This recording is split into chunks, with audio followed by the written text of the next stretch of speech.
Hello po mga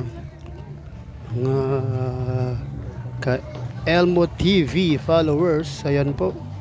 Ito po yung kagabi nag-spark 10 PM.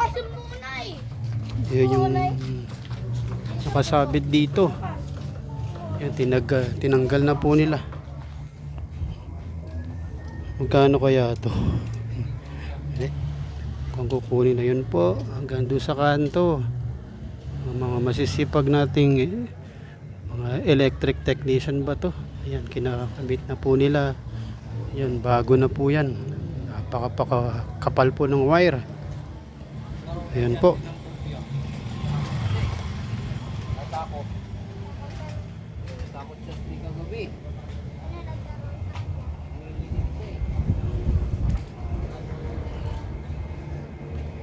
Ayan po. Kinakabit na po nila. Ayan, bago na to. Itong connection na to ay para dun sa baba ng street na to. Ang tawag po ay Vanguard.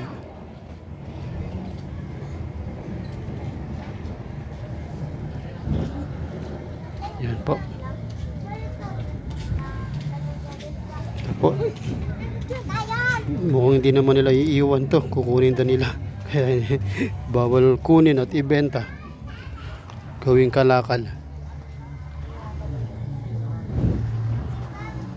Ayan po. Doon hanggang sa dulo at pababa pa po yan. Doon po marami ring bahay dati. Ang lugar na Vanguard ay bukirin. Kaso napabayaan. Kaya marami nang tumira. Sorry for the word.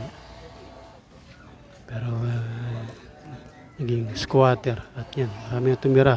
Puro di kotse, may sasakyan at di aircon. Kaya kagabi po, Sunday, siyempre walang pasok ang mga bata. Kaya yung konsumo ng kuryente medyo lumakas. Ayan po. Thank you po sa masisipag nating mga electric technician. Ayan. Salamat po. Hopefully magkailaw na, kakuryente na. Kawawa naman ang mga bata, mga baby, senior citizen. Po. At ito po, si Bea. Medyo hinugasan ko lang po. Team Jesus, God bless us.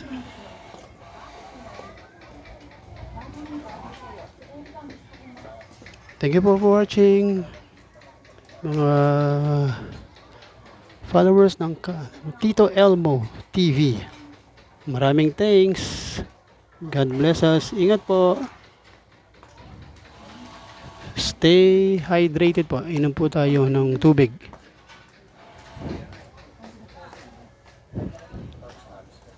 Thank you. Bye-bye. Ingat. God bless us.